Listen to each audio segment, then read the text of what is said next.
Itália, 1273. Tomás de Aquino levita diante de um crucifixo em Nápoles.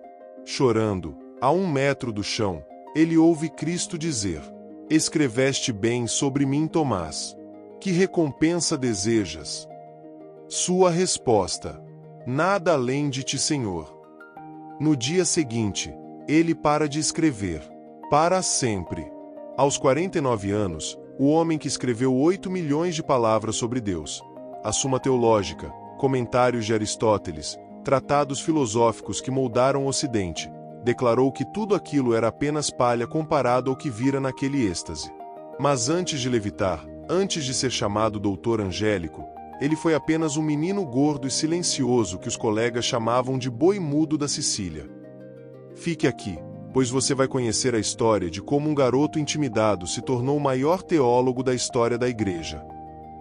Entre as montanhas dos Apeninos e as águas cristalinas de Melfi, erguia-se o imponente castelo de Roccazzecca. Ali, por volta de 1225, nasceu um menino cujo nome mudaria para sempre a forma como o mundo pensa sobre Deus. Tomás de Aquino. Sua família era nobre e poderosa. O pai, Conde de Aquino, descendia do imperador Frederico Barba-Roxa.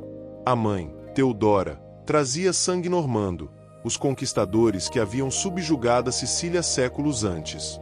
Mas o que realmente marcava aquela família era sua linhagem espiritual. Eram parentes distantes de São Gregório Magno, São Luís de França e São Fernando de Castela. Tomás não herdou apenas títulos nobiliários, herdou um legado de santidade. Antes mesmo de dar seus primeiros passos, sinais extraordinários já cercavam sua vida. Um eremita chamado Bonus, conhecido por sua santidade, procurou a condessa Teodora com uma profecia. Este menino será destinado à grandeza espiritual. E a profecia parecia se confirmar de forma dramática. Certa noite, uma tempestade violenta atingiu Roccazzecca. Raios cortavam o céu como espadas de fogo. Um deles atingiu o castelo em cheio, destruindo parte da estrutura. No quarto onde Tomás dormia, sua babá e sua irmã foram mortas instantaneamente pelo impacto. Tomás, inexplicavelmente, saiu ileso. Muitos interpretaram isso como um sinal de que Deus havia colocado sua mão protetora sobre aquele menino. Mas o episódio deixou marcas profundas. Pelo resto da vida, Tomás teria pavor de trovões e relâmpagos. Durante tempestades, era comum vê-lo correr para a igreja mais próxima, inclinar a cabeça contra o tabernáculo, buscando refúgio na presença eucarística de Cristo. Enquanto seus irmãos seguiam a carreira militar, o destino tradicional dos nobres, os pais de Tomás tinham outros planos para o filho mais jovem. Queriam que ele se tornasse monge beneditino, talvez até abade de Monte Cassino, seguindo os passos de seu tio paterno Sinibaldo. Aos 5 anos, Tomás foi enviado para a famosa abadia de Monte Cassino. E foi lá que os monges perceberam: aquele menino não era como os outros. Enquanto as crianças corriam pelos bosques e brincavam, Tomás passava horas ajoelhado na capela, em profunda contemplação. Raramente era visto sem um livro nas mãos. Sua bondade conquistava a todos. Sempre disposto a ajudar, exercia uma influência notável sobre os colegas. Mas havia algo nele que o tornava diferente, uma seriedade incomum para sua idade. Um dia, um monge o encontrou sentado, absorto em pensamentos. Intrigado, perguntou: "O que tanto ocupa sua mente, menino?" Tomás levantou os olhos e, com uma simplicidade desarmante, fez a pergunta que se tornaria o centro de toda a sua existência: "Mestre, o que é Deus?" Essa pergunta, repetida inúmeras vezes ao longo dos anos, revelava o núcleo de sua alma. Mesmo tão jovem, Tomás já buscava o transcendente. Não por curiosidade vazia, mas como quem busca a resposta para o mistério da própria existência. Sob a orientação dos monges beneditinos, o menino começava a trilhar o caminho que o levaria a se tornar o doutor angélico, um dos maiores teólogos da história da Igreja. Em 1239, a guerra entre o imperador Frederico II e o Papa Gregório IX chegou até Monte Cassino. A abadia não era mais segura. Os pais de Tomás o transferiram para a recém-fundada Universidade de Nápoles, uma das primeiras universidades da Europa. Ali, aos 14 anos, Tomás mergulhou nos estudos. Trivium e Quadrivium, as 7 artes liberais que formavam a base da educação medieval. Lógica, retórica, gramática, aritmética, geometria, música, astronomia. Mas foi quando começou a estudar Aristóteles que algo despertou nele. Aristóteles, o filósofo pagão grego que a Igreja via com desconfiança. Suas ideias, trazidas ao Ocidente por estudiosos árabes como Averroes e judeus como Maimônides, eram consideradas perigosas por muitos teólogos. Mas Tomás viu algo diferente. Viu que a razão filosófica e a fé cristã não precisavam ser inimigas. Poderiam caminhar juntas. Durante seus estudos em Nápoles, Tomás mantinha a mesma vida de antes, humilde, dedicado à oração, evitando qualquer situação que pudesse levá-lo ao pecado. Foi nesse período que sua verdadeira vocação despertou. Ele conheceu os dominicanos, a Ordem dos Pregadores, fundada recentemente por São Domingos de Gusmão. Diferente dos beneditinos, os dominicanos eram uma ordem mendicante.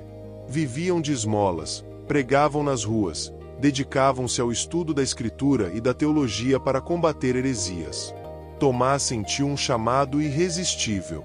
Aos 19 anos, decidiu se tornar dominicano. Sua família ficou furiosa. Ser beneditino era uma coisa, significava prestígio, poder, talvez até se tornar abade de Monte Cassino. Mas ser dominicano, um frade mendicante que vivia de esmolas, era inaceitável. Para evitar que sua mãe Teodora interferisse, os dominicanos organizaram a transferência secreta de Tomás para Roma e depois para Paris. Mas durante a viagem, enquanto o pequeno grupo de frades descansava às margens de uma fonte, foram surpreendidos. Teodora havia enviado 2 dos irmãos mais velhos de Tomás, soldados rudes do exército imperial. Eles atacaram o grupo. Tentaram arrancar à força o hábito dominicano de Tomás. Mas ele resistiu com tanta determinação que desistiram. Seus companheiros foram impedidos de seguir viagem. Tomás foi arrastado de volta para Roccazeca. E ali, seus pais o aprisionaram em uma torre do castelo. A torre era fria, úmida, isolada.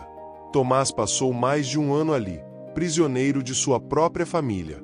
Seus pais tentaram de tudo: súplicas, ameaças, promessas de riqueza e poder.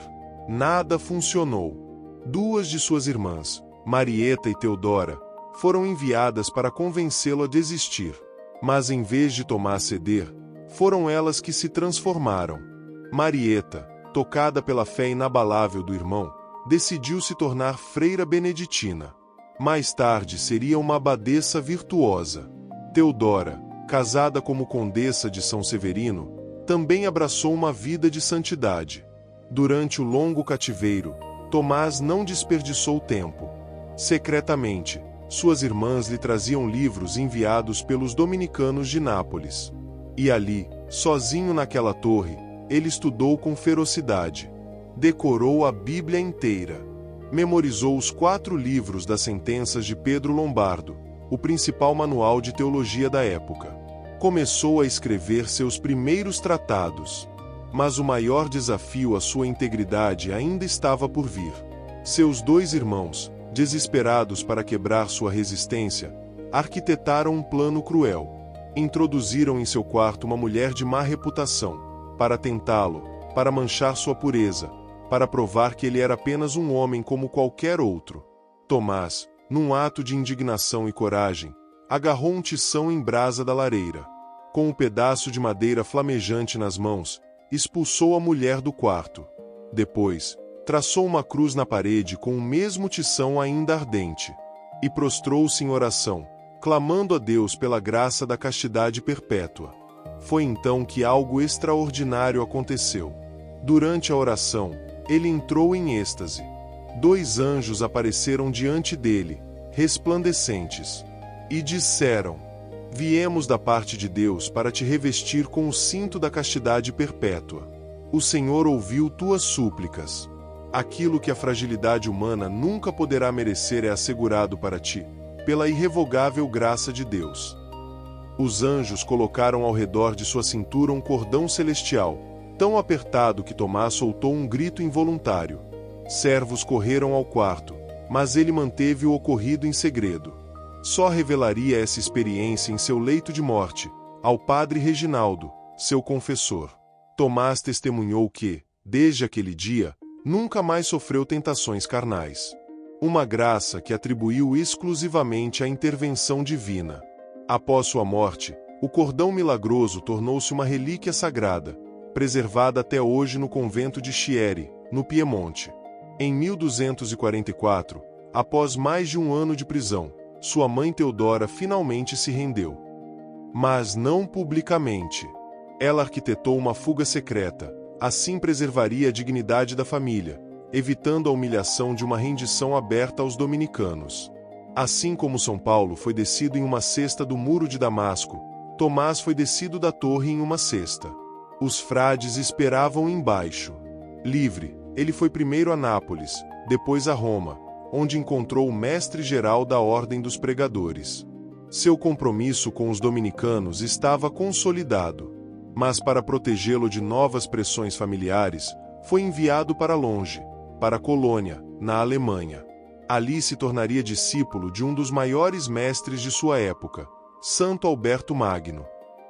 Colônia era fria, cinzenta, cheia de estudantes brilhantes vindos de toda a Europa.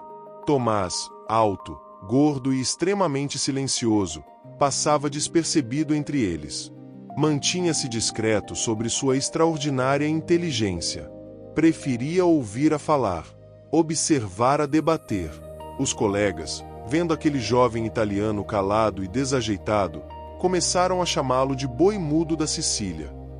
Um jovem colega, de bom coração, costumava se oferecer para ajudá-lo com as lições do dia. E Tomás, sempre humilde, aceitava com gratidão. Mas certo dia, o colega explicou algo de forma errada. Tomás, mesmo sendo modesto, não pôde deixar passar.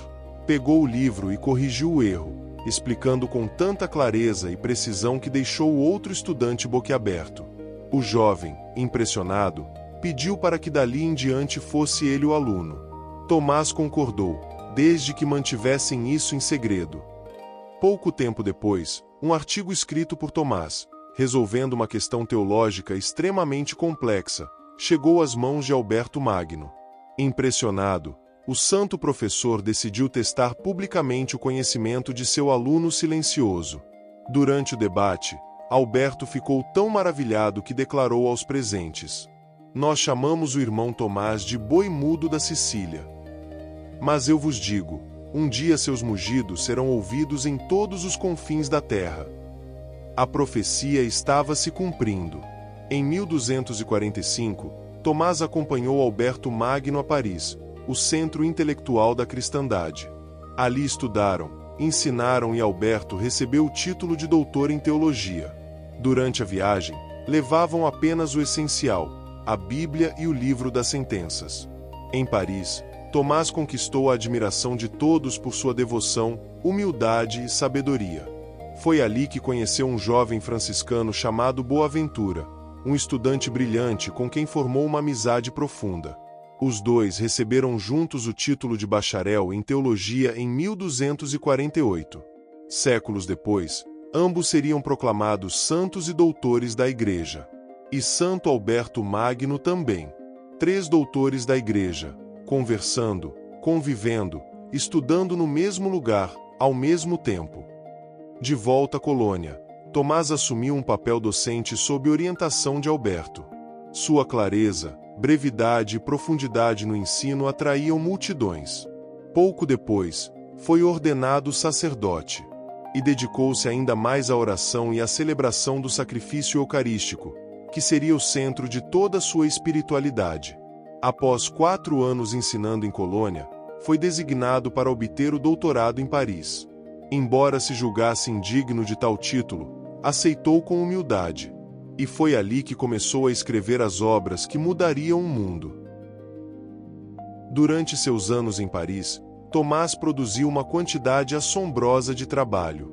Escreveu comentários sobre as sentenças de Pedro Lombardo. Analisou o Evangelho de Mateus e o livro de Isaías. Produziu tratados filosóficos e teológicos que desafiavam o pensamento da época. Em 1259, completou a Suma contra os Gentios, uma obra monumental em que discutia os fundamentos filosóficos da fé cristã, dirigida especialmente aos muçulmanos e judeus. Sua fama como teólogo e santo alcançou os mais altos círculos da Igreja. Entre 1259 e 1268, foi convocado para acompanhar a corte papal em suas viagens pela Itália, atuando como consultor teológico do Papa. Em 1268, Tomás retornou a Paris para uma segunda regência como mestre de teologia. Utilizou sua reputação consolidada para mediar debates filosóficos acalorados que dividiam a comunidade acadêmica.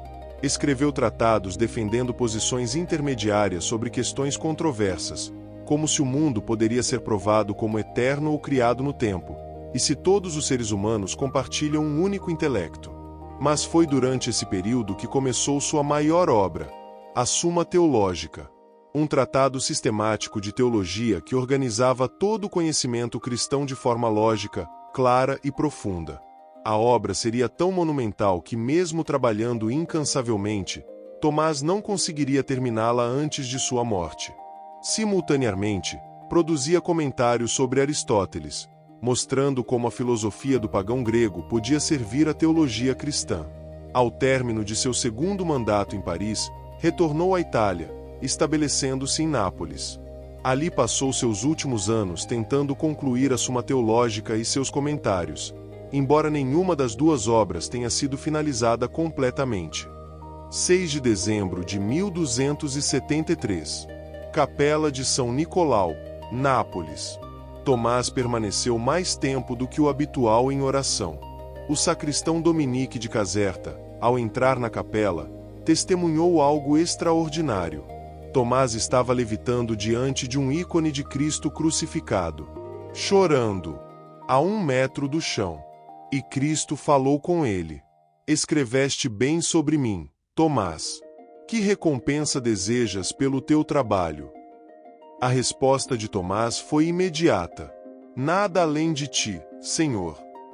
Após essa experiência mística, Tomás deixou de escrever, deixou de ditar, simplesmente parou. O padre Reginaldo, seu confessor, ficou alarmado.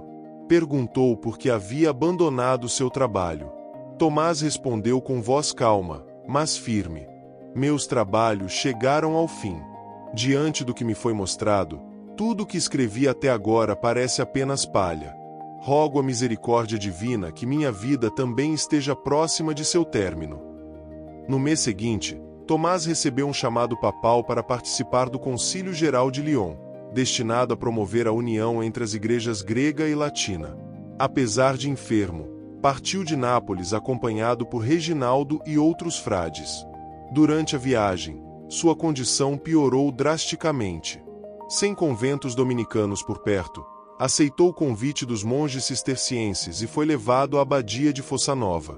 Ao chegar, dirigiu-se imediatamente à igreja para adorar o Santíssimo Sacramento. Passando pelo claustro, declarou: "Aqui é o lugar do meu descanso eterno." Foi instalado no quarto do abade e tratado com um grande cuidado.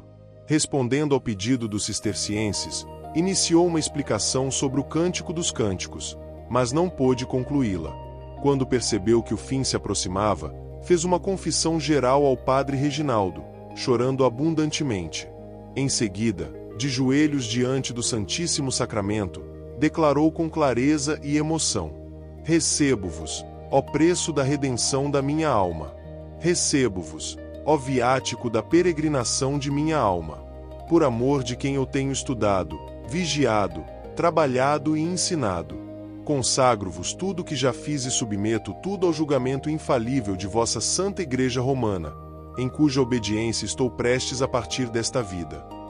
Antes de receber a Sagrada Eucaristia, recitou sua jaculatória favorita: "Vós, ó Cristo, sois o Rei da Glória, o Filho eterno do Pai."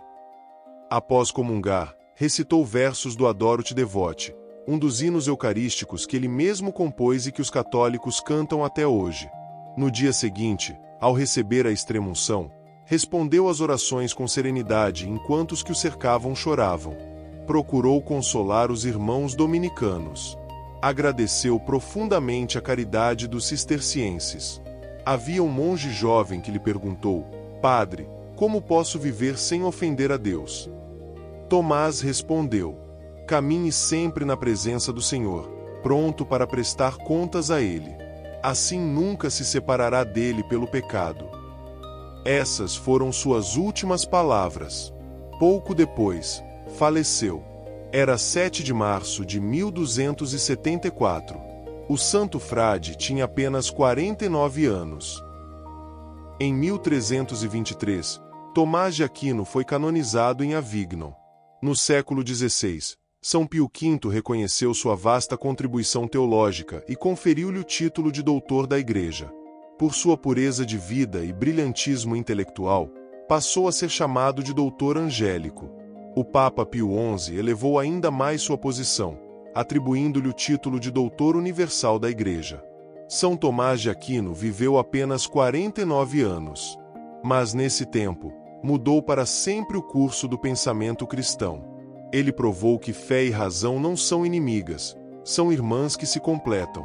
Mostrou que a filosofia de Aristóteles, um pagão grego, podia servir à teologia cristã. Ensinou que Deus não teme nossas perguntas, Ele as espera. A criança que perguntou o que é Deus, aos 5 anos passou a vida inteira respondendo essa pergunta. E suas respostas ainda ecoam 750 anos depois. A Suma Teológica continua sendo a base da teologia católica. Suas ideias influenciaram não apenas a Igreja, mas universidades, sistemas jurídicos, a própria civilização ocidental. Mas talvez a maior lição de São Tomás não esteja em suas milhares de páginas. Está naquele momento final, quando ele declarou que tudo que escrever era palha comparado a um único encontro com Cristo. Porque no final, não é sobre quanto sabemos, é sobre a quem conhecemos. Se você gostou de conhecer a vida de Santo Tomás de Aquino, inscreva-se no canal e ative o sininho para não perder as próximas histórias de santos que transformaram o mundo. Me conta, de qual cidade você está assistindo? E qual santo você gostaria de conhecer no próximo vídeo? Sua participação é muito importante para nós.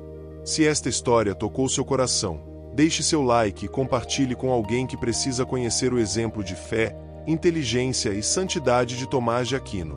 Que a graça de Deus esteja com vocês. São Tomás de Aquino, rogai por nós.